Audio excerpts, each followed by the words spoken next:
जय हिंद। आज एक पावन अवसर है। 11 अप्रैल 2026 महात्मा ज्योतिबा फुले की जयंती है। 11 अप्रैल 1827 को महात्मा ज्योतिबा फुले का जन्म हुआ था। भारत के एक ऐसे समाज सुधारक और नारी शिक्षा के अग्रदूत जिन्होंने भारत के इतिहास को बदल दिया। और उनका पूरा नाम ज्योतिराव गोविंदराव फुले था। समाज के सभी वर्गों को शिक्षा प्रदान करने के ये प्रबल समर्थक थे और 1848 में बालिकाओं के लिए देश का पहला महिला स्कूल खोला। उन्हें महात्मा की उपाधि जनता के द्वारा दी गई और उन्होंने अपनी धर्मपत्नी सावित्रीबाई फुले को पढ़ाया और भारत की पहली महिला शिक्षिका का खिताब सावित्रीबाई फुले को मिला। उन्होंने कुछ पुस्तकें भी लिखी हैं जिसमें जो समाज में जागृति लाती हैं। और इसलिए आज का जो विषय रखा गया है, जो सामाजिक क्रांति में शिक्षा का योगदान है। यहां पर शिक्षा का भी मतलब हम लोग समझेंगे कि शिक्षा का मतलब क्या होता है।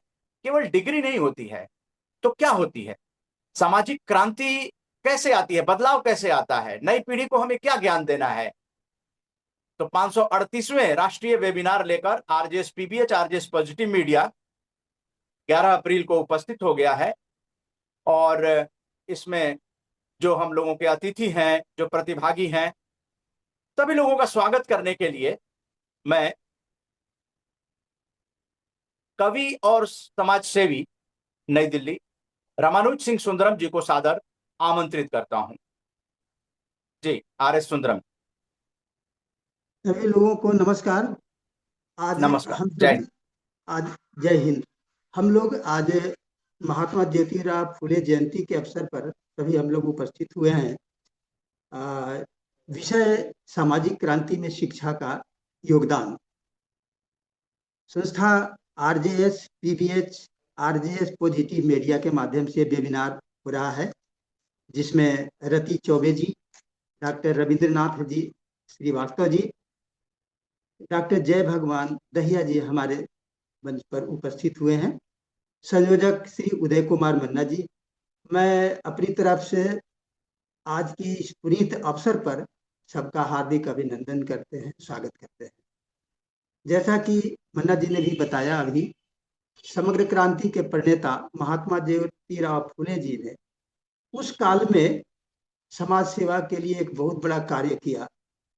जिस समय समाज के दबे कुचले लोग, महिलाएं को कोई मतलब पढ़ाई लिखाई के कोई अवसर नहीं मिलते थे, लेकिन उस काल में भी महात्मा फुले जी ने भी अपने स्तर से अपनी पत्नी को भी पढ़ाया और उसके बाद कई तरह की संस्थाएं खोली उन्होंने।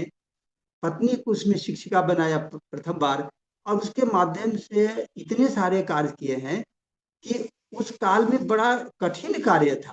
आज तो समाज सेवा के लिए बहुत सारे अवसर हैं, लेकिन उस काल में समाज सेवा बहुत ही कठिन कार्य था, जिसके लिए काफी पति पत्नी दोनों को प्रताड़ित भी किया जाता था। लेकिन जिज्ञासा उनकी थी समाज के लिए कुछ काम करने का, कुछ समाज के बदलाव के लिए, समग्र क्रांति के लिए उनका एक जज्बा था।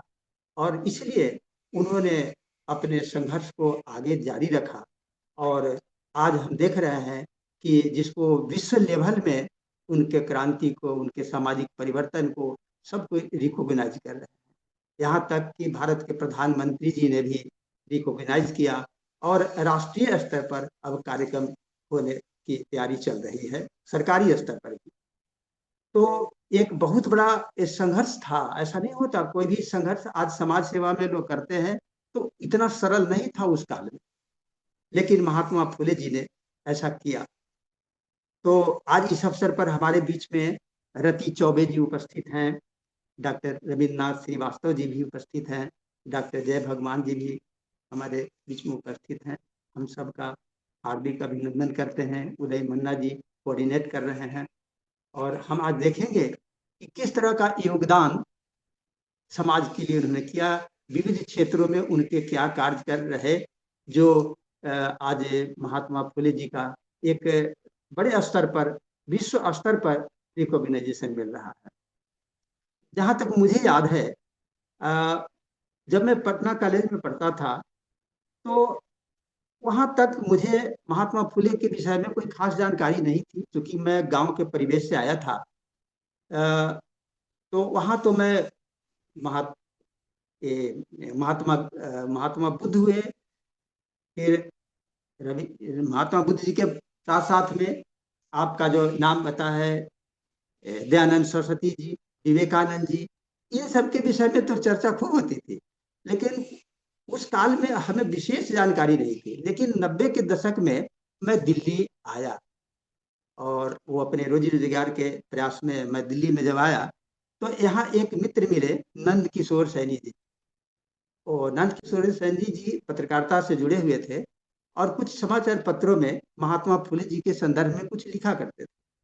उन्होंने मुझसे कहा, सुंदरम, यार आप कभी हो, आप महात्मा फुले पर कविता लिखो। मैंने कहा, यार महात्मा फुले जी को तो मैं विशेष रूप से जानता नहीं। तो मैंने कहा कि आप कुछ साहित्य उपलब्ध कराएं तो मैं इस पर जरूर लिखूंगा। तो उन्होंने कुछ हमें साहित्य उपलब्ध कराया, जो टूटी फूटी छोटे मोटे जो एक आर्टिकल लिखा करते थे वो समाचार पत्रों में, उन्होंने मुझे वो भेंट किए। मैंने पढ़ा। अब पढ़ने के बाद मुझे लगा कि बहुत बहुत विशाल कार्य है इनका। क्यों न मैं इन्हें एक काव्य के रूप में इन्हें मैं इनको संयोजन करूं, शब्द में इन्हें बांधूं।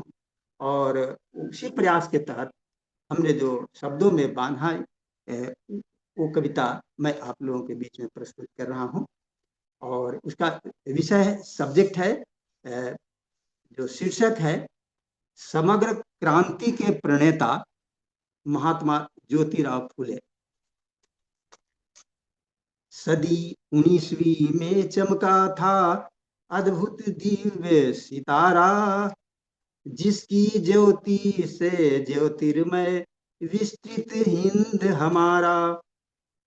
नवयुग का नव शंख नाद कर नई चेतना भर दी, विमल विचारों की सुरभि से धरा सुशुरभित कर दी। महापुरुष के अंतर में मन था दिव्य लोक का सपना, कि मानवीय मूल्यों पर निर्मित नव समाज की रचना। किया भेद भाव अन्याय तिरोहित, अरुशोषण उन्मूलन, समता न्याय अरु भ्रातृभाव का किया सतत अनुशीलन। सरल सुंदर वो उत्तम जीवन, जो था समाज को हित कर, नीरत रहे परमार्थ पथ में, कष्टों को नित्य सहकर। नव समाज की रचना हेतु जीवन निज किया समर्पित, दीनों दलितों के हित में सर्वस्व किया निज अर्पित। शोषित पीड़ित नारी उर्था स्वाभिमान जगाया, ज्ञान सुधा का घूंट पिलाकर उनका मान बढ़ाया। मिथ्याडंबर ढोंग अशिक्षा हरने को रहे आतुर, शोषण दमन विषमता पीड़ा गए भाग भयातुर। त्रस्त मनुजता को संबल दे जन का मान बढ़ाया, प्रभा पुंज की आभा पाकर जन जीवन मुस्काया। मंगल युक्त बनाकर मन को जीवन दीप जलाया, नवयुग का निर्माण किया और नव संदेश सुनाया।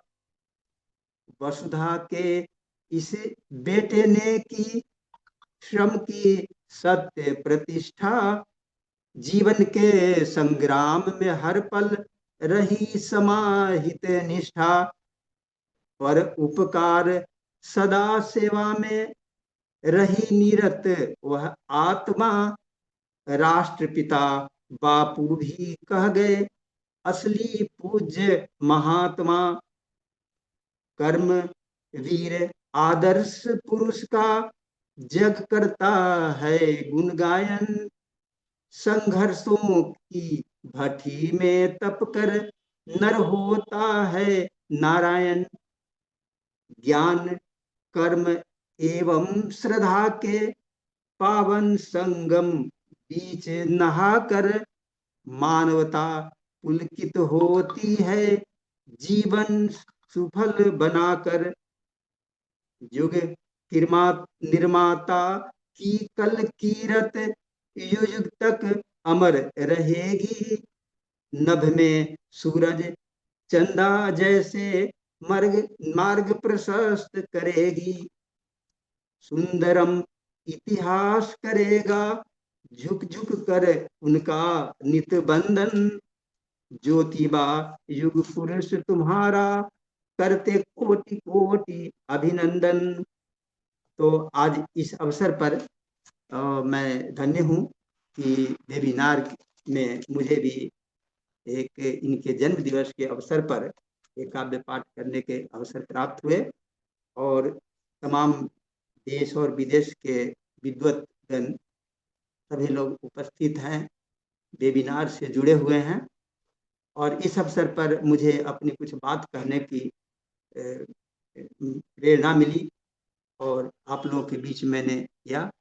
और मैं उम्मीद करता हूं कि आज के संदर्भ में जो उन्होंने विशाल जो कार्य किया, वो विशाल कार्य सभी तरफ लोगों के दिल में दिमाग में वो छाया हुआ है और सभी लोग हर तरह से शिक्षा के क्षेत्र में, विज्ञान के क्षेत्र में, सभी क्षेत्र में सभी तमाम देश के सभी नगर सभी वासी, चाहे पुरुष हो या स्त्री हो, चाहे दबे कुचले लोग हों या पीड़ित हों, सभी लोगों के दिल में दिमाग में ये बात जरूर आई है कि एक शिक्षा एक ऐसा वृक्ष है जिसके माध्यम से जीवन में आगे बढ़ा जा सकता है। और क्योंकि कहते हैं बराबर विवेकानंद जी कहा करते थे कि education is manifestation of perfection already in man. यदि लोगों के बीच में शिक्षा का प्रचार होता है, लोग ज्ञानवान बनते हैं, तो जीवन में उनका स्वास्थ्य तो सुधरता ही है, परिवार सुधरता है, देश सुधरता है और उसके साथ साथ पूरा विश्व सुधरता है। तो ये ज्ञान का अलग जगाने वाले ऐसे महापुरुष ज्ञान के साथ साथ अलग विधाओं में, क्योंकि ज्ञान जब नहीं होता लोगों के पास तो बहुत सारी अंधी श्रद्धा अंधविश्वास में लोग फंस जाते हैं और अनावश्यक रूप से हमारे देश की चाहे नारी हो चाहे पुरुष हो चाहे सभी लोग यदि इस तरह के अंधविश्वास में या शिक्षा से यदि जुड़े रहते हैं तो उनका विकास रुक जाता है, परिवार का विकास रुक जाता है और राष्ट्र का विकास रुक जाता है। तो आज ये मौका मिला, ये समग्र क्रांति के प्रणेता महात्मा ज्योतिराव फूले जी के अवसर पर हमने एक अपना स्वरचित काव्य पाठ किया और तमाम सभी लोग विद्वजन उपस्थित हैं। उदय जी का भी आभार करते हैं कि जिन्होंने ये अवसर प्रदान किया। धन्यवाद, बहुत बहुत अभिनंदन। हाँ, आपका भी बहुत बहुत अभिनंदन रामानुज सिंह सुंदरम जी। धन्यवाद। और आपने प्रतिमान स्थापित किया है और बच्चियों को भी एजुकेशन दिया। हम सभी उस पीढ़ी में हैं जब हमारी बच्चियां, एक सामान्य सी परंपरा बन गई है कि स्कूल जाना, कॉलेज जाना बच्चियों के लिए। लेकिन जरा सोचिए कि सावित्रीबाई फुले ने क्या संघर्ष किया था, क्यों गुमराह लोग, जो नकारात्मक लोग हैं, उन्होंने उनको प्रताड़ित किया, इसलिए कि वो लड़कियों को पढ़ाती जाती थी। पहला स्कूल ज्योतिराव फुले जी ने खोला 1848 में, उसके बाद 40 स्कूल खोले। तो सोचिए कि उस जमाने में कितना बड़ा पुण्य का कार्य किया। ये आखिर संभव कैसे हुआ? सकारात्मक सोच से। सकारात्मक सोच जब इंसान के अंदर आती है तो वो सिर्फ अपने बारे में नहीं सोचता है, वो समग्र समाज के बारे में, पूरे विश्व के बारे में। और यही वसुधैव कुटुंबकम भारत ने दिया है। और यही जो आरजेएस की टीम है, T526 है, या RJS PBH, RJS positive media परिवार है, इसी वसुधैव कुटुंबकम को लेकर इंडियन डायस्पोरा के साथ काम कर रहा है। मैं आप लोगों को बताना चाहूंगा कि आज डॉक्टर जय भगवान दहिया जी, जो कि रिटायर्ड प्रिंसिपल है DTE of education Delhi government, उनकी सकारात्मक सोच ने इस कार्यक्रम को यहां पर हम सबों को जुड़ने का मौका दिया है। आखिर उनकी जो जो अनुभव है, क्योंकि वो प्रिंसिपल रहे हैं और समाज से एक वरिष्ठ नागरिक हैं, तो जुड़े रहे हैं, उनके अनुभव भी आज महात्मा ज्योतिबा फुले की 200वीं जयंती जो मनाई जा रही है उसमें कुछ न कुछ नई बात बताएंगे। तो मैं डॉक्टर जय भगवान दहिया जी को सादर आमंत्रित करता हूं। मुख्य वक्ता। जय हिंद। जय। महात्मा ज्योतिराव फूले की 200वीं जयंती के अवसर पर आयोजित वेबिनार में मैं डॉक्टर जय भगवान दहिया हार्दिक अभिनंदन करता हूं। शैक्षिक क्रांति के पुरोधा महात्मा फूले के कारण समाज में जो परिवर्तन आया उस पर मैं प्रकाश डालता हूं। है क्रांति पुरुष वही जो क्रांति देश में लाता है, कोई चलता पद चिन्हों पर कोई पद चिन्ह बनाता है। क्रांति पुरुषों की जब हम बात करते हैं तो जहां महात्मा बुद्ध, कबीर, महात्मा गांधी, डॉक्टर बी.आर. अम्बेडकर आदि के नाम उभर कर आते हैं, वहां महात्मा ज्योतिबा फूले का नाम काफी प्रखरता के साथ हमारे सामने उभर कर आता है। मूल प्रश्न से पहले महात्मा फूले क्रांति पुरुष क्यों और कैसे बने, उन घटनाक्रमों से रूबरू होना आवश्यक है। जिन घटनाओं का महात्मा फूले ने सामना करना पड़ा वे आपके सामने प्रस्तुत हैं। जब फूले प्रारंभिक शिक्षा के लिए मराठी स्कूल में गया तो ऊंच नीच के भेदभाव के कारण स्कूल छोड़ना पड़ा। इसके बाद स्कॉटिश मिशनरी स्कूल में प्रवेश लिया। यहाँ ऐसा साहित्य पढ़ने को मिला जिसने फूले के बाल मन को उद्वेलित कर दिया। उस स्कूल में रहते हुए उन्होंने मार्टिन लूथर, वाशिंगटन जैसे महापुरुषों की जीवनियों के अध्ययन ने उनका जीवन बदल दिया।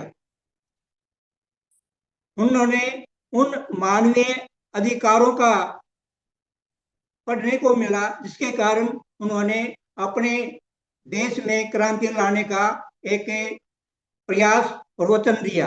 उन्होंने थॉमस पेन द्वारा लिखित राइट्स ऑफ मैन नामक पुस्तक ने फूले के तथ्यों को खोल दिया कि मनुष्य को अपना जीवन सरल, सहज और सुखद बनाने रखने के लिए क्या क्या अधिकार हैं। ऐसा अध्ययन करते करते अब फूले का बाल मन तरुण मन हो गया। यह तरुण मन गली कूचों में क्या देखता है कि निम्न जाति के लोगों को जब सड़क पर से गुजरना पड़ता है तो अपनी पीठ के पीछे कोई झाड़ू या छड़ी बांधकर इसलिए रखना पड़ता है ताकि उनके अपवित्र पैरों के निशान मिट जाएं, ताकि अगली जाति के लोग उस सड़क को पर से गुजरे तो वे अपवित्र न होने पाए। यदि अछूतों को आम रास्ते से गुजरना पड़ता था उस जमाने में तो उन्हें अपने गले में एक हंडिया बांध कर रखनी पड़ती थी ताकि उन्हें थूकना पड़े तो इधर उधर नहीं बल्कि हंडिया में थूके। ऐसा इसलिए करना पड़ता था ताकि तथाकथित उच्च जाति के लोग उसके मार्ग में थूके गए अपवित्र थूक से अपवित्र न हो जाएं। समाज में फैली ऐसी गली सड़ी विकृत परंपरा को देखकर फूले बड़े दुखी होते और हमेशा इसी चिंतन में रहा करते तो क्या करें क्या न करें। प्रतिदिन के ऐसे चिंतन के साथ एक दिन ऐसा हुआ जो उत्साह और नाच गाने का दिन था। वह उसके लिए उपहास और अपमान लेकर आया। घटनाक्रम के उस टाइम की है जब उसके मित्र की शादी थी। एक ब्राह्मण मित्र सखाराम यशवंत प्रांजय के आमंत्रण पर सज धज कर बारात के आगे आगे अन्य मित्रगणों के साथ नाश्ता चल रहा था। तभी प्रांजय के किसी परिजन ने जाति सूचक शब्दों से पुकार कर फूले को निष्कासित कर दिया, जिसकी फूले ने कभी कल्पना नहीं की थी। वह उसके साथ घटित ऐसा हुआ कि जो उसके मन को कुचोड़ता रहा। फूले का मन क्रोध से भर गया। उसने आत्ममंथन किया।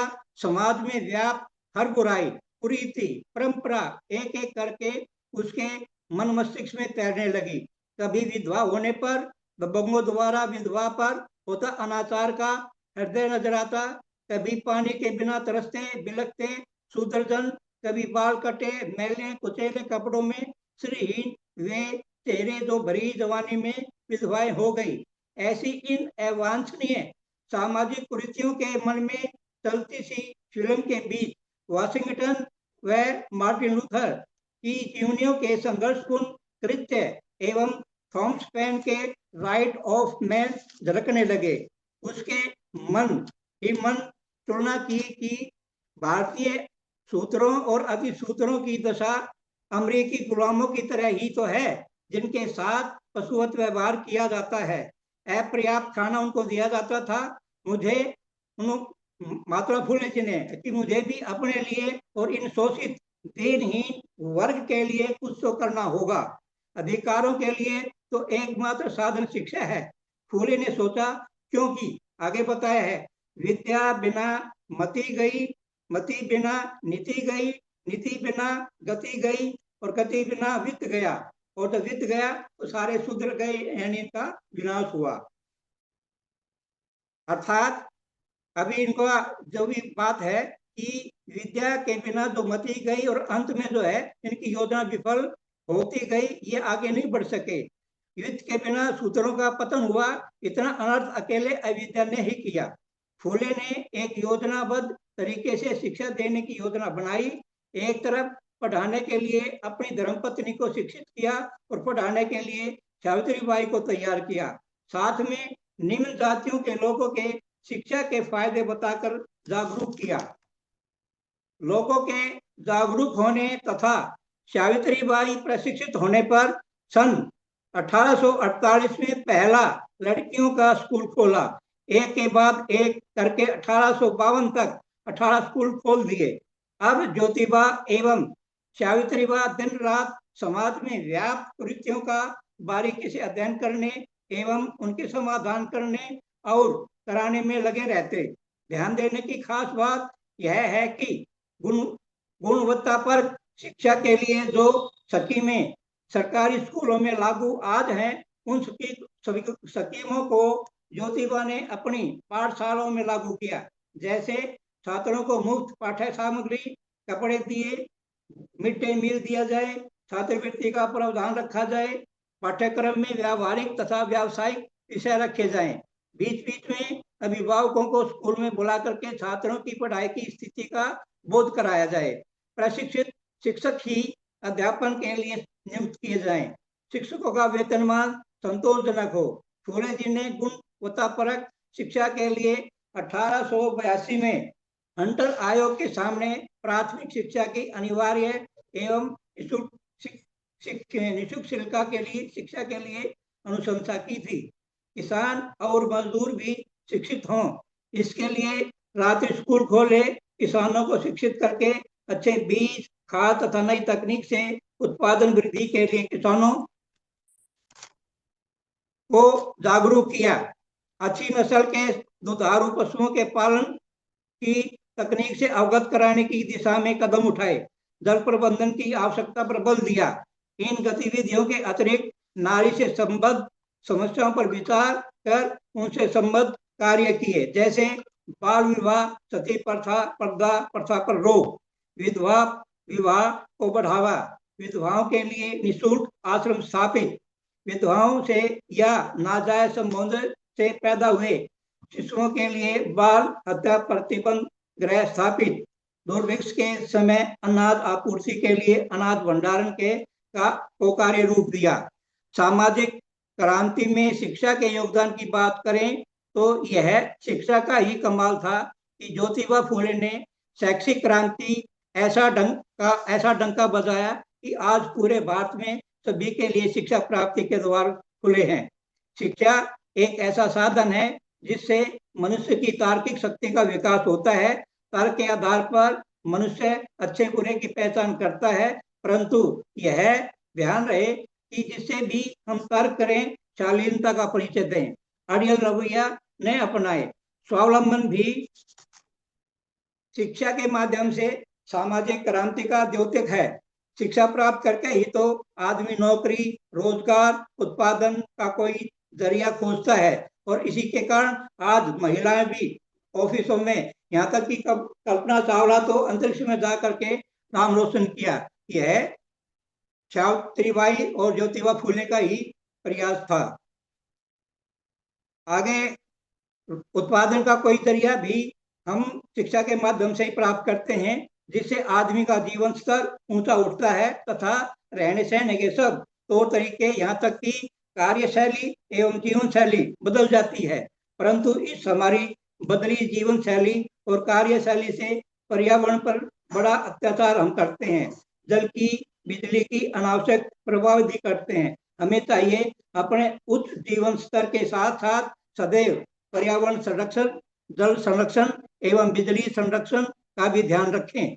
शिक्षा से आदमी में वह दक्षता व कौशलता भी आती है कि आवश्यकता पड़ने पर संबंधित विभाग या सरकार के अधिकृत अधिकारी को घटित किसी घटना या वाकया से अवगत कराकर घटना को टाला जा सकता है, या त्वरित कार्रवाई की मदद से सहायता पहुंचाई जा सकती है। उदाहरण के तौर पर मैं अपने एक उदाहरण देता हूं। लगभग 1 साल पहले सड़क पार करते समय एक गाय का पैर सड़क पर फंस गया रेलिंग में, तो मैंने इमरजेंसी कॉल 112 पर डायल किया।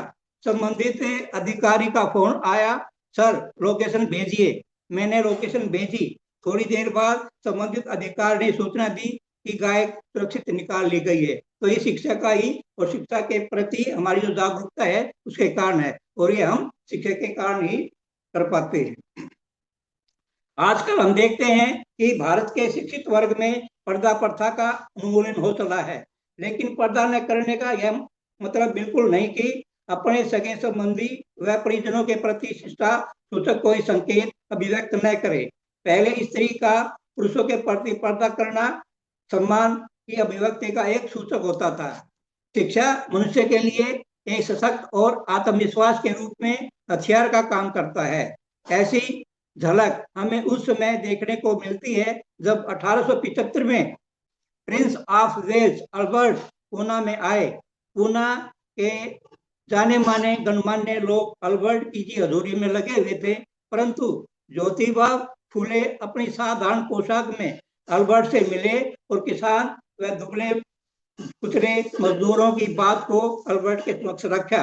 इसी प्रकार सन 1948 में सावित्रीबाई फूले ने पढ़ाना शुरू किया, तो पुणे के अभिजात वर्ग ने आक्रोशित होकर के अभी फूले दंपति को महापंचायत में बुलाया और सावित्रीबाई को बताते हुए कहा, जो स्त्री पढ़ने या पढ़ाने का कार्य करती है वह जल्दी विधवा हो जाती है। ऐसा सुनकर सावित्रीबाई तुरंत आगे आई और उस महापंचायत को सुनाते हुए बोली, मैं पढ़ रही हूँ और पढ़ा रही हूँ, मैं तो विधवा नहीं हुई, मेरा पति आपके सामने है। आगे इन कठोर शब्दों में कहकर यह पढ़ने और पढ़ाने का काम रुकेगा नहीं, उन्होंने पंचायत को बोल दिया। ऐसा देख करके महापंचायत निर्मुख हो गई। शिक्षा के इस माध्यम से निजता व स्वतंत्रता के प्राप्त अधिकार ने समाज में आमूल परिवर्तन किया है।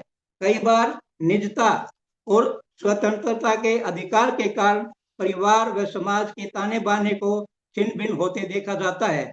इस निजता एवं स्वतंत्रता के अधिकार की आड़ में युवा वर्ग ऐसे कृत्य करता है जिसे कानून तो संरक्षण देता है, लेकिन समाज ऐसे कृत्यों को मान्यता नहीं देता। अतः युवा पीढ़ी निजता एवं स्वतंत्रता के मसले को इस तरह समायोजित करे कि उनकी खुशियां तो बरकरार रहे ही, साथ में कुटुंब, परिवार, समाज या अपने वर्ग की इज्जत को बट्टा ना लगे। इसी भांति दबे कुचले, शोषित वर्गों की सामाजिक, आर्थिक तथा राजनीतिक स्तर पर बराबरी के वास्ते शिक्षा के माध्यम से समानता के अधिकार का प्राविधान है। महिला वर्ग को सशक्त एवं सबल बनाने के लिए समानता का अधिकार दिया गया है। समाज की गाड़ी महिला और पुरुष दोनों से चलती है, अतः दोनों इस पूरक के रूप में इस अधिकार को अपनाएं और समझे, आपस की समझ से इसे प्रयोग करें। अतः इस प्रकार निष्कर्ष है, शिक्षा वैचारिकता को गतिशीलता प्रदान करती है, जिससे सामाजिक परिवर्तन होता है, जो कि महात्मा फुले ने अपने समकालीन समय में उन परिस्थितियों में, जो कि बहुत ही विषम परिस्थितियां थी, परिवर्तन लाया और उसको लागू किया। धन्यवाद। डॉक्टर जय भगवान दहिया जी, रिटायर्ड प्रिंसिपल, नेक्स्ट सह आयोजक के रूप में भी इस तरह के विषय को लेकर आप आए, जो कि ग्रंथ 7 में प्रकाशित होगा, जो अगस्त में रिलीज की जाएगी। और सबसे बड़ी खुशी की बात यहाँ पर शेयर करना चाहेंगे कि जितने भी महापुरुषों की जीवनियां हैं इस किताब के अंदर भरपूर डाली जाएंगी बॉक्स आइटम के रूप में, और वो हमारे विद्यार्थियों के लिए एक वरदान साबित होगा। लगभग 200 से ऊपर पेज की पुस्तक होगी। और सेवा तीर्थ, आप जानते हैं पीएमओ का नया नाम सेवा तीर्थ है, वहां भेंट की जाएगी।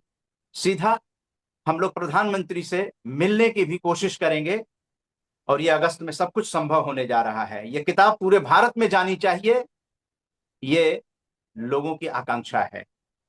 उनकी आकांक्षा को पूरा करने के लिए हम लोग लगातार निरंतरता के साथ ये जो कार्यक्रम करने जा रहे हैं, इसमें डॉक्टर जय भगवान दहिया जी जैसे तमाम लोग सामने आ रहे हैं और किताब का अभिन्न अंग, हिस्सा बन रहे हैं।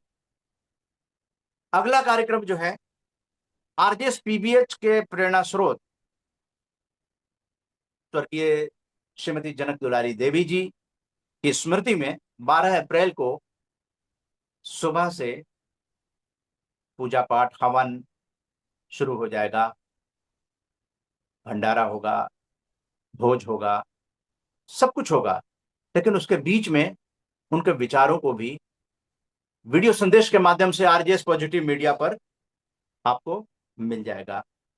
ये कार्यक्रम भी आरजेएस पॉजिटिव मीडिया पे आपको मिल जाएगा, पूरी रिकॉर्डिंग मिल जाएगी। और हम लोग 14 अप्रैल को भारत के संविधान निर्माता को याद करेंगे, सायं 7 बजे से 8:30 बजे, डॉक्टर भीमराव अंबेडकर। जिस तरह से महात्मा ज्योतिबा फुले ने संघर्ष करके सफलता पाई है, यही जज्बा और जोश डॉक्टर भीमराव अंबेडकर में था।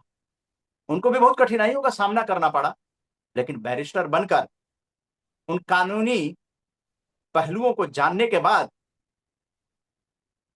सकारात्मक सोच हुई कि देश को कुछ देना चाहिए, और संविधान दिया उन्होंने, भारत रत्न उन्हें मिला। और 14 अप्रैल का सीन पार्लियामेंट स्ट्रीट पर मैंने स्वयं देखा है कि नजर कितने लोगों की भीड़ इकट्ठी होती है 14 अप्रैल। उनकी जयंती कितने धूमधाम से मनाई जाती है, नाचते गाते। ऐसे महापुरुषों को याद करने से हमारे अंदर एक सकारात्मक ऊर्जा होती है। इसलिए हमें इन महापुरुषों को याद करना चाहिए, और इसके लिए उदय शंकर सिंह कुशवाहा, टीफा 26 के सशक्त आरजेसियन, यही सशक्त आरजेसियन है जो कि एक सुपुत्र की तरह अपने पिताजी की स्मृति में यह कार्यक्रम लेकर आ रहे हैं। बैसाखी भी हम लोग चर्चा करेंगे। 135वीं डॉक्टर भीमराव अंबेडकर जयंती के अवसर पर आज के संदर्भ में डॉक्टर भीमराव अंबेडकर, इसमें जाने माने विशेषज्ञ जो हैं, शिक्षाविद doctor Hari Singh Pal ji, professor doctor Shivraj Singh बेचैन जी, अलका सैनी जी, अलग अलग राज्यों से लोग जुड़ेंगे और इस माहौल को बैसाखी के रंग में मनाते हुए डॉक्टर भीमराव अंबेडकर को श्रद्धांजलि देंगे, उन्हें श्रद्धा सुमन अर्पित करेंगे, उनके विचारों पर चलने की कोशिश करेंगे। बहुत कुछ आरजेएस पीबीएच चलते भी हैं, ये सिलसिला रुकने वाला नहीं है। 18 अप्रैल विश्व विरासत दिवस है। ये हमें धरोहरों को संरक्षित करने का दिन है। हमारे यहाँ कौन कौन सी विरासत है, यूनेस्को ने किसको विरासत घोषित किया है भारत में, उन सब चीजों की चर्चा करेंगे। और हम लोग उस बिंदु पर पहुंचने की कोशिश करेंगे कि जिस तरह से हमें अपने पुरखों को याद करना चाहिए, महान स्वतंत्रता सेनानियों को जिस तरह से हम लोग याद करते हैं, उसी तरह से अपने जो विरासत है, पुरातात्विक महत्व के जो चीज हैं, उसको भी हम लोग याद करेंगे। वो 17 अप्रैल को 7:30 बजे से 9:30 बजे। और ये सकारात्मक सोच रही है इस कार्यक्रम को लाने की विदेश मंत्रालय, भारतीय सांस्कृतिक संबंध परिषद आईसीसीआर के senior programme director Sunil Kumar Singh ji, TIFA 26 के सशक्त आदेश। टीफा क्यों कह रहे हैं? Team independence day function August 2026। क्योंकि जबरदस्त कार्यक्रम करने के बाद पुस्तक जब रिलीज होगी तो न जाने कितने हाथों में ये पुस्तक पहुंच जाएगी, कितने राज्यों के लोग आकर उस पुस्तक को ले जाएंगे, और टीफा 26 के सदस्यों के द्वारा वो प्रायोजित होगा। अब हम चलते हैं आगे। आप ये बैनर देख रहे हैं विश्व विरासत दिवस का। जाने माने विरासत विशेषज्ञ जो हैं, हेरिटेज इंडिया के अलग अलग फील्ड के लोग हैं, वो 17 अप्रैल को 7:30 बजे से, ध्यान रखिएगा, 7:30 से 9 बजे तक हम लोग मिलेंगे और इस कार्यक्रम को सफल करेंगे। जीवंत विरासत एवं आपातकालीन प्रतिक्रिया, living heritage and emergency response, ये 541वां कार्यक्रम होगा। अब आइए लौटते हैं और महात्मा ज्योतिबा फुले को लेकर जो चर्चा चल रही है उसमें नागपुर महाराष्ट्र, महात्मा ज्योतिबा फुले महाराष्ट्र के ही थे। हम लोगों की टीफा 26 की आर्जेसियन है डॉक्टर कविता परिहार जी, और वोट ऑफ थैंक्स करेंगी रति चौबे जी। तो रति चौबे जी वोट ऑफ थैंक्स में आएंगी और आपको कविता पाठ भी सुनाएंगी। फिलहाल डॉक्टर कविता परिहार जी को आमंत्रित करते हैं। नमस्कार, मैं नमस्कार। डॉक्टर कविता परिहार, नागपुर महाराष्ट्र से आरजेएस परिवार की सशक्त आरजेएस हूँ। एक लंबे अंतराल के बाद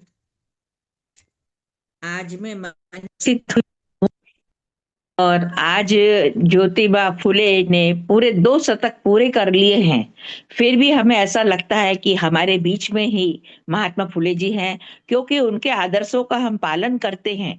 और दूसरी बात एक ये कहना चाहूंगी कि राम जानकी परिवार के ऊपर से माता श्री और पिता श्री का साया जो उड़ गया है, वो हमारे लिए एक अपूरणीय क्षति है। मैं उनको कोटि कोटि नमन करती हूँ, उनको श्रद्धांजलि देना चाहती हूँ, क्योंकि उसके बाद मैं पहली बार अभी मंच पे आई हूँ, तो मेरा फर्ज बनता है कि अपने माता पिता को मैं श्रद्धांजलि अर्पित करूं। अब मैं आ जाती हूँ पति की बात।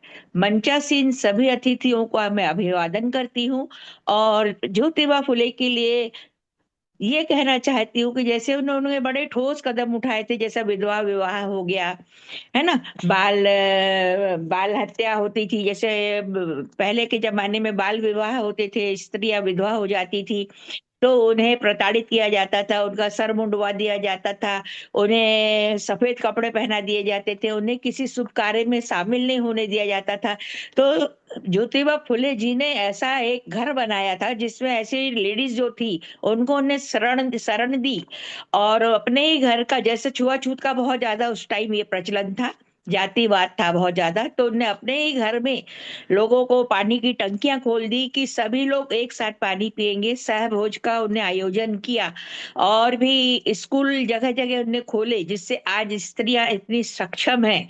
आज सावित्रीबाई फुले के मार्गदर्शन में हम सब स्त्रियां इतने आगे बढ़ रहे हैं कि हर शब्द में, हर बात में, हर कार्य में उनको हम हृदय से याद करते हैं, नमन करते हैं। और उनके बारे में ज्यादा ना कहते हुए सिर्फ इतना कहना चाहूंगी कि जहां रस्मों की जंजीरें थी भारी, जहां रस्मों की जंजीरें थी भारी, वहां कलम से इंकलाब लिख गए, बेटियों को किताब थमाकर, बेटियों को किताब थमाकर अंधेरों को रोशन कर गए, अंधेरों को रोशन कर गए। ऐसे हमारे ज्योतिबा फुले को फिर से मैं नमन करती हूँ। जय ज्योति, जय क्रांति, जय हिंद। जय हिंद डॉक्टर कविता परिहार जी। और आपने सही कहा कि स्त्रियों में सशक्तिकरण लाने में महात्मा ज्योतिबा फुले का बहुत बड़ा योगदान था। और स्कूल के माध्यम से साथ साथ उन्होंने, क्योंकि वो लेखक भी थे, विचारक थे, चिंतक थे, उन्होंने पुस्तकें लिखी। उसके माध्यम से भी उनके विचार लोगों तक पहुंचे। हालांकि बहुत दिनों तक महाराष्ट्र तक वो सीमित रहे, लेकिन हम लोगों के ही आरजेसियन जो हैं, चौधरी इंदिरा सिंह सैनी जी, जब वो महाराष्ट्र गए तो उन्होंने देखा कि यहाँ एक अच्छे सकारात्मक कार्य करने वाले महात्मा ज्योतिबा फुले की तो पूजा कर रहे हैं लोग। तो फिर उन्होंने नॉर्थ इंडिया में अपने ऑफिस के पास प्रतिमा स्थापित की, क्योंकि प्रतिमा को देखकर भी लोग प्रेरित होते हैं। तो सावित्रीबाई फुले और महात्मा ज्योतिबा फुले के अनुयायी बन गए चौधरी इंदिरा सिंह सैनी जी, और हम लोगों से जुड़े हुए हैं आरजेएस से। इसी तरह के लोग काफी सकारात्मक विचार वाले जुड़ते गए हैं। तो महात्मा ज्योतिबा फुले द्वारा लिखी हुई कुछ पुस्तकों का जिक्र करना चाहेंगे। एक तो गुलामगिरी जो है वो बहुत ही फेमस रही है, खास करके उस दौर के सामाजिक चिंतन को लेकर। देखिए, नकारात्मक लोगों को इतिहास माफ नहीं करता है। ये सभी आरजेसियंस को, इंडियन डायस्पोरा को, और पूरे भारत ही नहीं बल्कि विदेश के लोगों को आज जो युद्ध के काले बादल मंडराए हुए हैं, और हम लोग बार बार इसकी चर्चा करते हैं कि वो कौन लोग हैं, वो कौन लोग ऐसे नकारात्मक लोग हैं जो जो हमारे निर्दोष लोगों को, वसुधैव कुटुंबकम वाले देश के लोग हम हैं। हमारे किसी चीज की कमी नहीं है, भारतीयों के अंदर किसी चीज की कमी नहीं है, लेकिन भारतीयों में भी जो नकारात्मक लोग हैं आज उनको हे दृष्टि से देखा जाता है, उनके विचारों, क्योंकि हम घृणा व्यक्ति से नहीं उसके विचार से करते हैं। आखिर ऐसे क्यों विचार थे?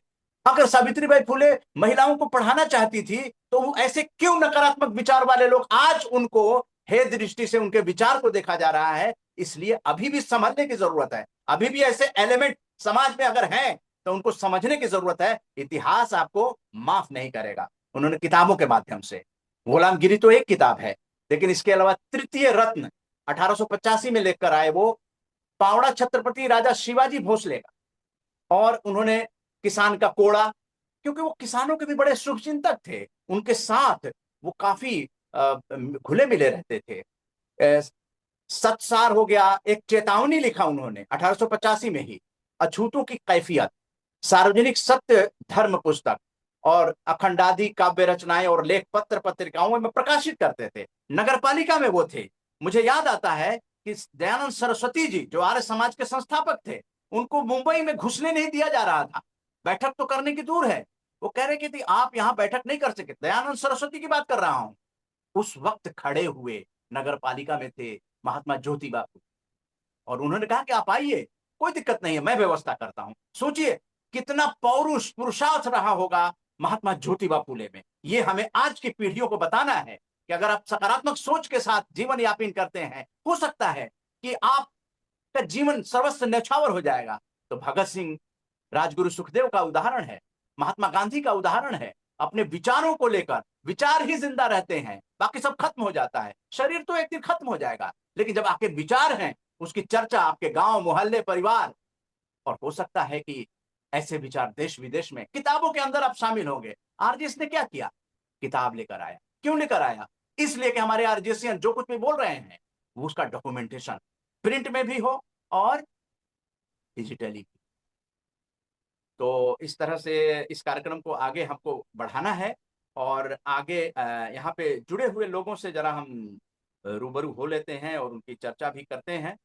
दयाराम सारूरिया जी, इनकी सकारात्मक सोच है कि कबीर भजन को लेकर लोग गायक बने ये। और कबीर जी, आप जानते हैं कि सत्य, सत्यमेव जयते, उनके, उन्होंने जो भी बातें कही हैं वो सत्य ही कही।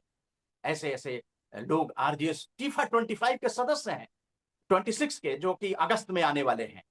दयाराम सारोलिया जी, आज गर्मा गर्म चर्चा हो रही है महात्मा ज्योतिबा फुले की जयंती पर। आप एक कबीरपंथी हैं, आप किस रूप में याद करना चाहेंगे?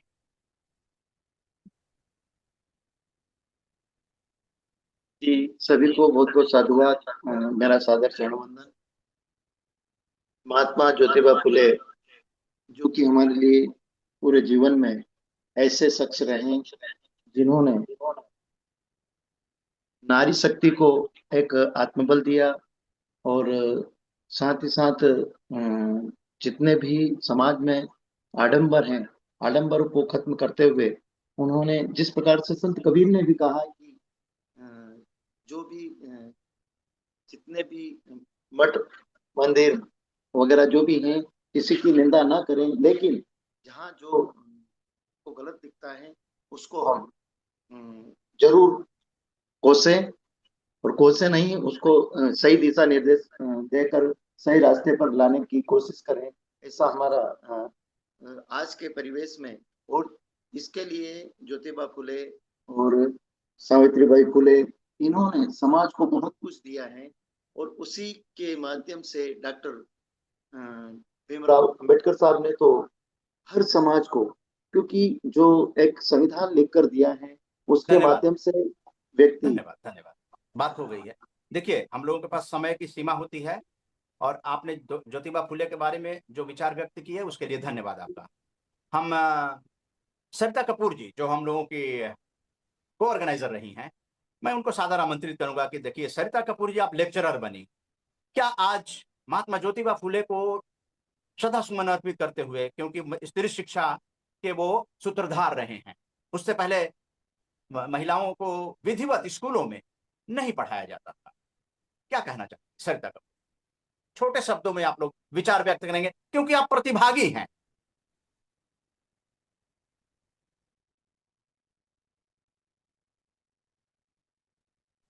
तैयार रहिए आप लोग, अपने माइक को केवल म्यूट करना है। चलिए आगे बढ़ते हैं।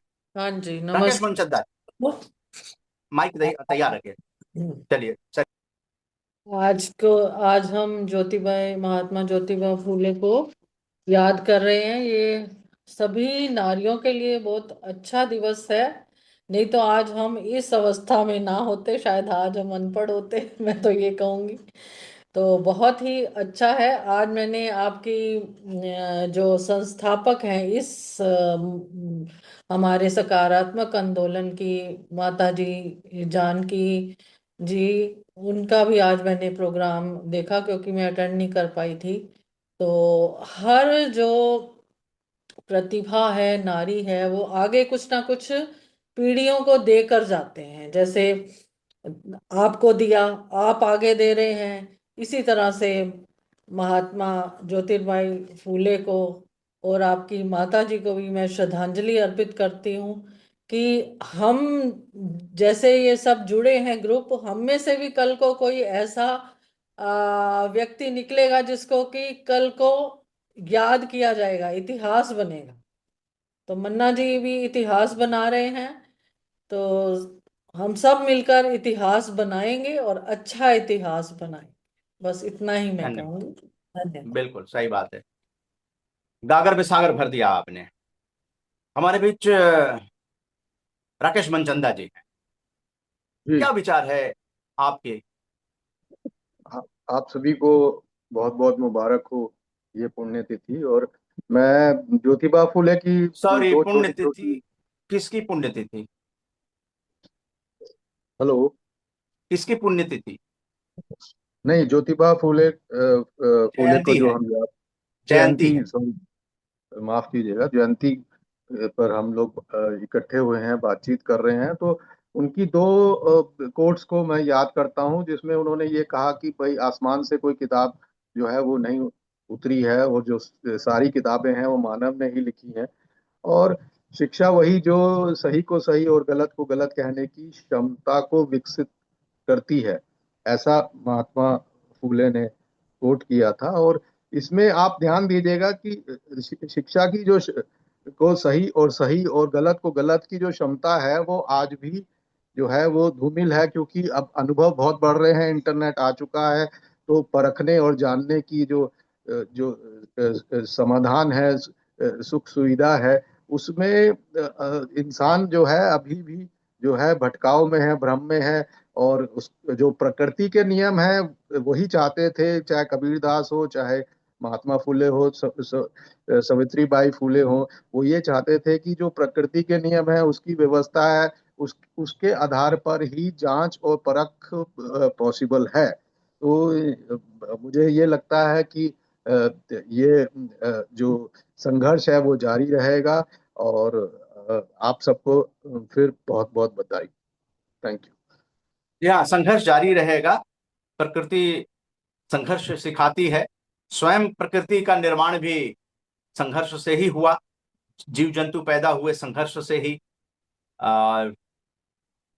स्वीटी पॉल जी, आप एक महिला हैं, आईटीपीओ की सीनियर मैनेजर, रिटायर की हैं, पढ़ाई लिखाई की, आपकी बिटिया भी पढ़ाई लिखाई कर रही है। ये जो महिलाएं हैं वो तभी पढ़ रही हैं जब 1848 में स्कूल खोले गए थे। विधिवत शिक्षा तब शुरू हुई है भारत में। आपका क्या कहना है? सबको मेरा नमस्कार।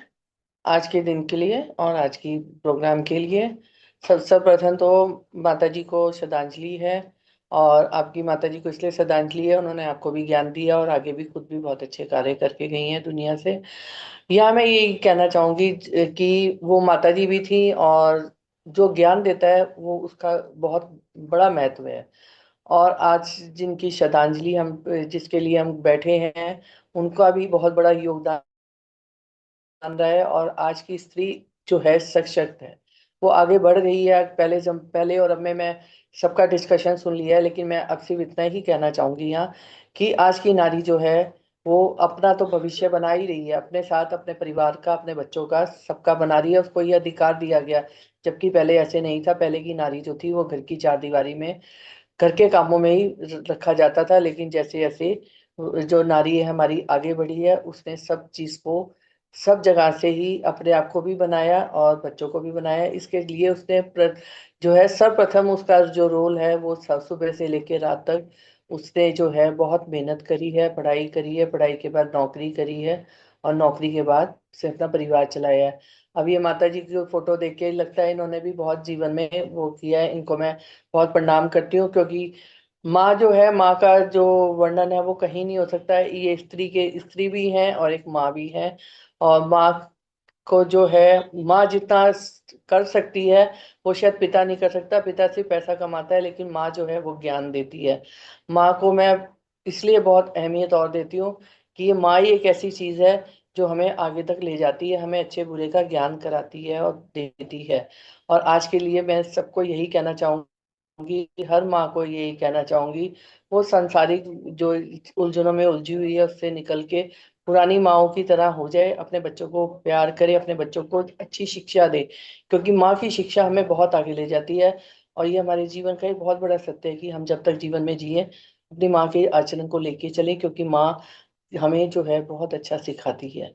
और माँ के लिए मैं हर माँ को प्रणाम करती हूँ, हर माँ को सलाम करती हूँ कि वो जो है हम लोगों को बहुत वो करे। हर बच्चे को पहले जैसी माँ मिले, आज जैसी माँ ना मिले, क्योंकि आज की माँ पैसे में, विलासिता में इतना डूब गई है कि वो अपने बच्चे को प्यार नहीं देती। लेकिन इन्होंने माता जी जो भी इन्होंने हम अब आज की औरत इतनी सशक्त हो जाए कि वो अपने बच्चों को और अपने परिवार को बहुत अच्छा ज्ञान दे।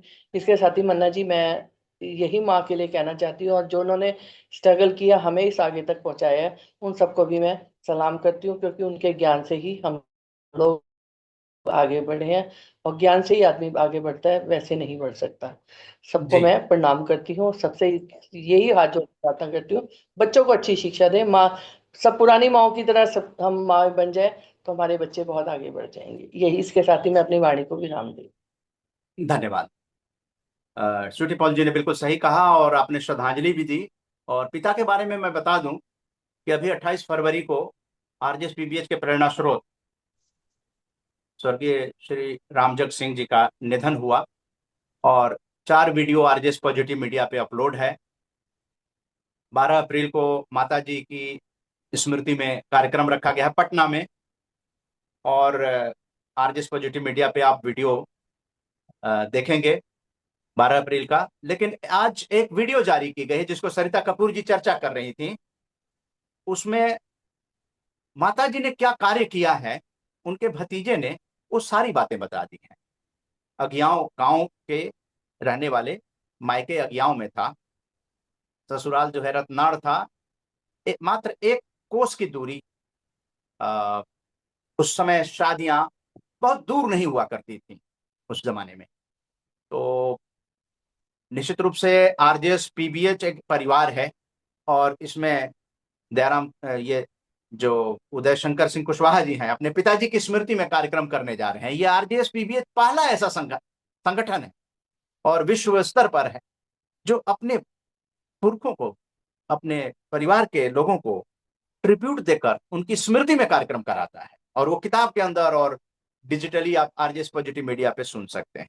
ये मैं बात इसलिए कह रहा हूं क्योंकि जो लोग नए हैं उनको ये जानकारी होनी चाहिए कि वर्ल्ड का पहला ये ऐसा आंदोलन है, अनूठा आंदोलन है और इतिहास बनाने वाला आंदोलन है।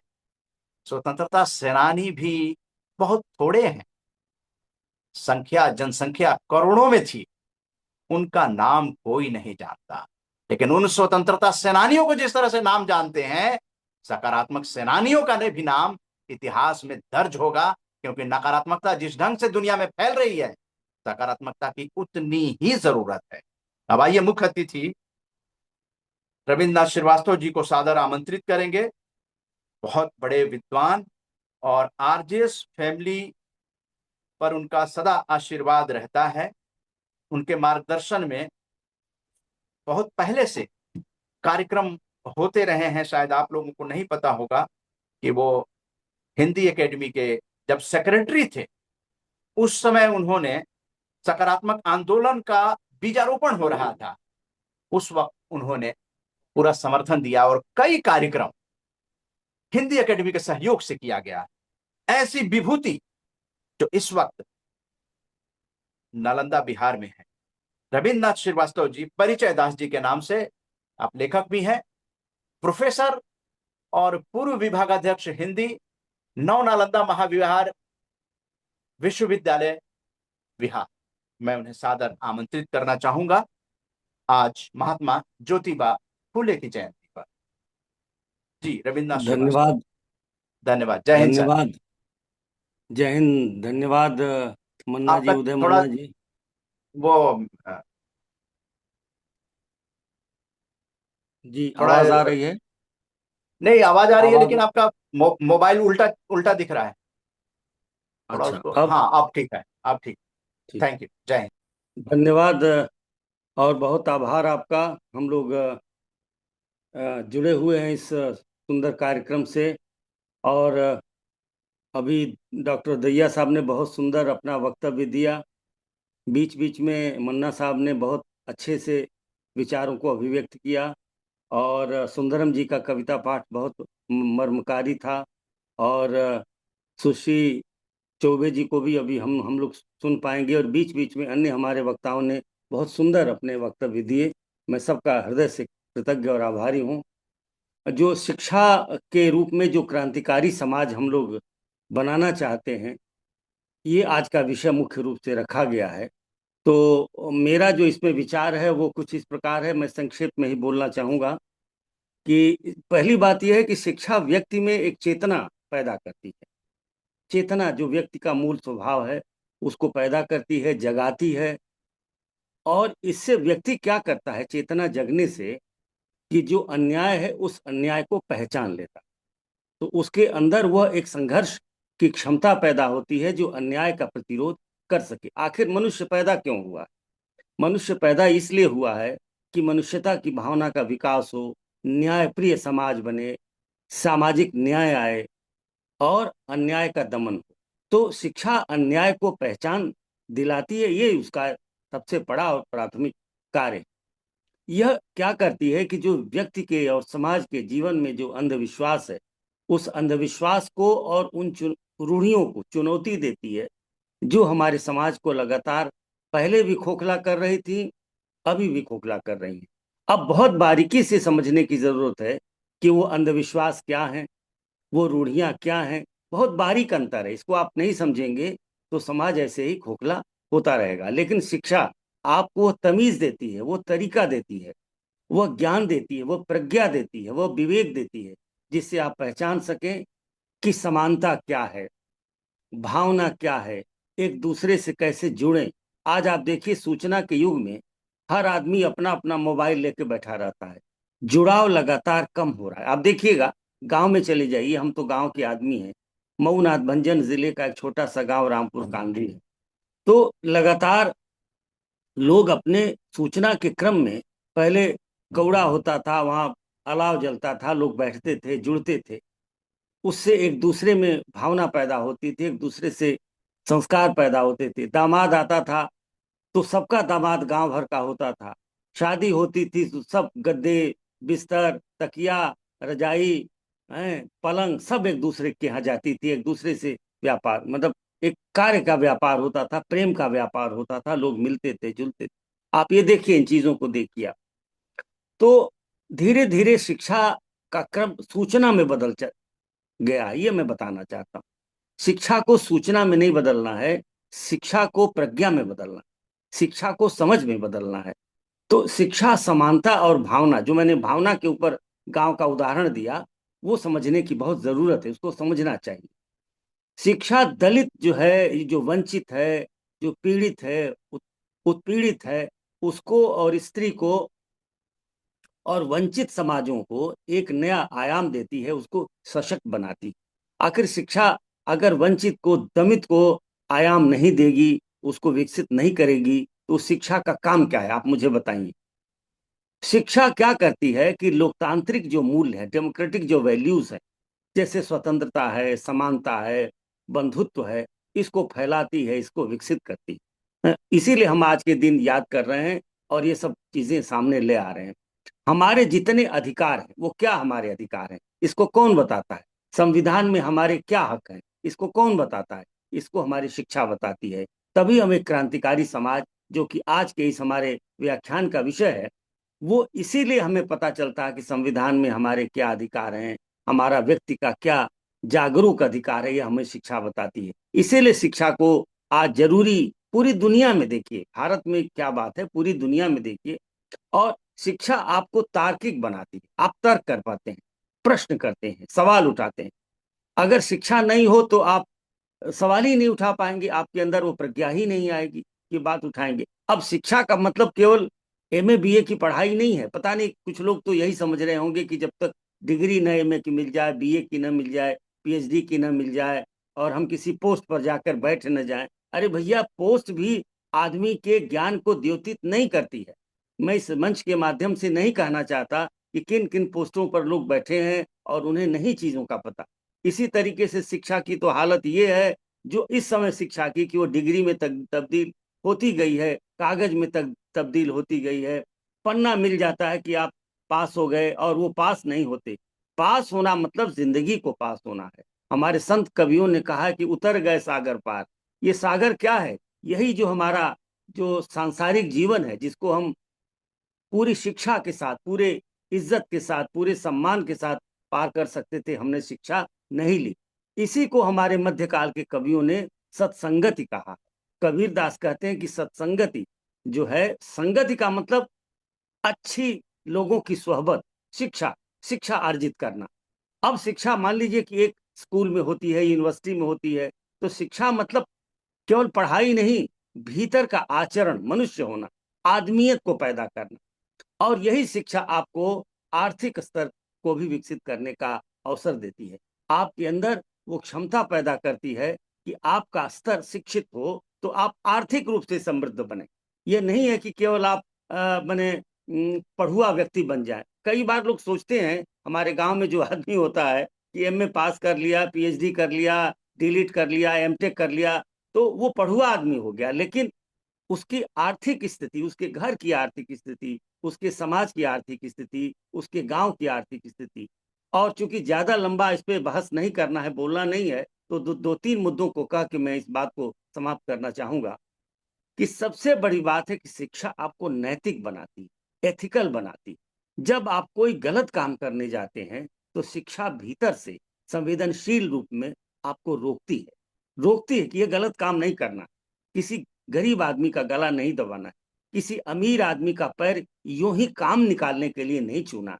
ये शिक्षा आपको तमीज देती है, आपको एक विवेक देती है, और आपको आत्मनिर्भर बनाती, आपको अपने ऊपर आश्रित बनाती है। यह दुनिया, या तो आप दूसरे पर आश्रित रह के, जिसको कि गुलामगिरी कहते हैं, फूले जी ने भी कहा, तो वो गुलामगिरी करते रहिए। वो गुलामगिरी नहीं, आपको खुद का विवेक पैदा करना है, आत्मनिर्भर बनना है। और अंतिम बात कि शिक्षा सामाजिक संवाद का सबसे बड़ा कारण होती है। वह आपके भीतर विश्वास पैदा करती है, आपके भीतर आचरण की सभ्यता पैदा करती है। आप सभ्य व्यक्ति होते हैं और यही सभ्यता मनुष्यता का आधार बनती है। मित्रों, आप सब ने मुझे, विशेष तौर से उदय मन्ना जी ने मुझे अवसर दिया और मुझे इतने लोगों के बीच में देश विदेश में अपनी बात कहने का मौका दिया। मैं और भी कहता, लेकिन आज जैसा कि मैंने निवेदन किया था उदय जी से कि कुछ विशेष था, इसलिए मैं इतना ही कह पा रहा हूँ। मैं सबको प्रणाम करता हूँ और इस अवसर की मंगल कामना करता हूँ। जी नमस्कार। जय हिंद सर, नमस्कार। निश्चित रूप से डॉक्टर प्रोफेसर रविंद्र नाथ श्रीवास्तव जी, परिचय दास जी, आप तो बिल्कुल आरजेएस के अभिन्न अंग हैं। आपका वरदहस्त हम लोगों को आगे भी मिलता रहे। और अगस्त की तैयारी चल रही है, मैं जानकारी देना चाहूँगा। आप तो दिल्ली से भी रूबरू रहे हैं, तो दिल्ली में बहुत बड़ा प्रोग्राम करने की योजना बन रही है और पुस्तकें जो प्रकाशित हो रही हैं वो पूरे वर्ल्ड में जाएं ज़्यादा से ज़्यादा, तो उसकी भी कोशिश की जा रही है।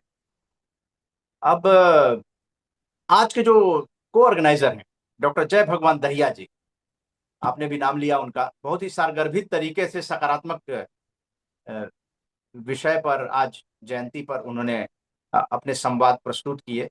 डॉक्टर जय भगवान दहिया जी, आपका क्या कुछ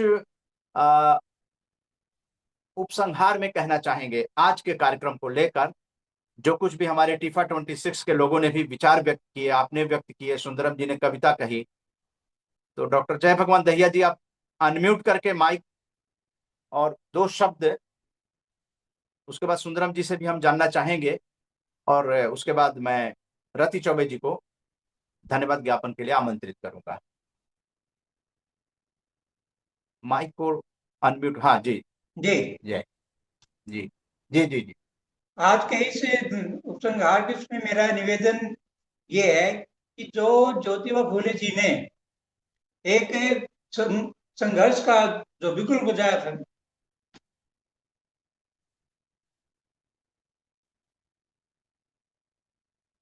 जी बोला जाए, बोला जाए। हाँ, जी बोलिए उसी बोलिए। को है ना प्रखरता के हाँ साथ आगे बढ़ाया जाए और हम संघर्षशील रहें, क्योंकि अभी भी ऐसे कार्य बाकी हैं जो हमें गति जिनमें चाहिए, अभी गति की बाकी देने, ये हमारा संदेश रहेगा। अभी उस पर और कार्यों को गति देने की जरूरत है। तो आप मानते हैं कि अभी भी नकारात्मक हाँ, अभी भी विचार नकार हैं? सोच है, अभी गतिमान है नकार सोच। जी सुंदरम जी बोलिए, बोलिए, आप बोलिए, माइक खुला है, बोलिए। जीवन संघर्ष का ही नाम है और हर एक बदलाव का जो कार्यक्रम होता है, कार्य होता है, संघर्ष तो करने ही पड़ते हैं। जितने महापुरुष हुए हैं सब लोगों ने संघर्ष किया है, क्योंकि एक आम आदमी होना, एक विशेष आदमी होना, जो विशेष व्यक्ति होता है सोसाइटी में, समाज में, वही तो एक नया परिवर्तन लाता है।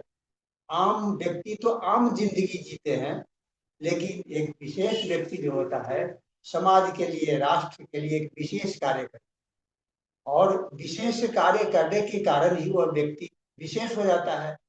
उसके लिए संघर्ष तो करने ही पड़ते हैं, क्योंकि आम आदमी वो नहीं संघर्ष कर सकता, क्योंकि अपने रोजी रोजगार परिवार सब में बंधा होता, वो भी एक जिम्मेवारी है। लेकिन एक विशेष व्यक्ति के लिए केवल एक अपना परिवार परिवार नहीं होता, उसके लिए संपूर्ण राष्ट्र होता है, संपूर्ण विश्व होता है। तो हम कामना करते हैं कि सभी लोग मिलजुल करके अपने पारिवारिक जिंदगी को संतुलित करने के साथ साथ विश्व के लिए, समाज के लिए, राष्ट्र के लिए हम लोग समर्पित होते। यही मेरी कामना है और बहुत बहुत शुभकामनाएं। डॉक्टर जय भगवान दहिया जी से लास्ट राउंड में एक सवाल है कि भारत में न जाने कितने महापुरुष हुए, बहुत अच्छी अच्छी बातें, अनमोल विचार देकर गए, बावजूद उसके ये समाज में वो उस धारा में क्यों नहीं चल पा रहा है? आखिर ऐसी क्या बात हो जाती है कि लोग अपने स्वार्थ में समाज का अहित करने लगते हैं, देश का अहित करने लगते हैं? शिक्षा से जो सामाजिक क्रांति हो सकती है, उस आलोक में क्या कहेंगे आप? शिक्षा में कोई कमी है क्या?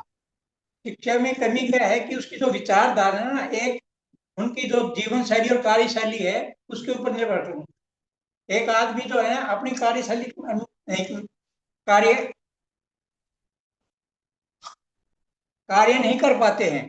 मान लीजिए एक की ड्राइवर है, वो एक सहज गति से चलता है, एक फास्ट गति से चलता है, तो हर एक की कार्यशैली, व्यक्तित्व और नैतिकता और उसका व्यक्तित्व तो अलग अलग होने के कारण उसमें बाधा आ जाती है, क्योंकि बहुत से आदमी उसके अनुरूप नहीं चलना चाहते और ना ही चलने के सक्षम होते हैं। इसलिए अभी कुछ बाधाएं हैं, गति कम है, उसको हमें आगे सभी ने मिलकर के आगे बढ़ाना है। आरजेएस से क्या अपेक्षा करते हैं या किसी संगठन से क्या अपेक्षा करते हैं? उसे किस सभी दिशा में मिलकर काम के करना है?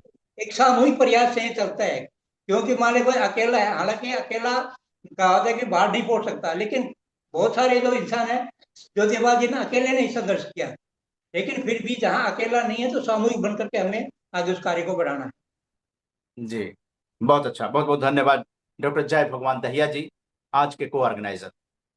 अब चलते हैं धन्यवाद ज्ञापन के लिए महाराष्ट्र, नागपुर।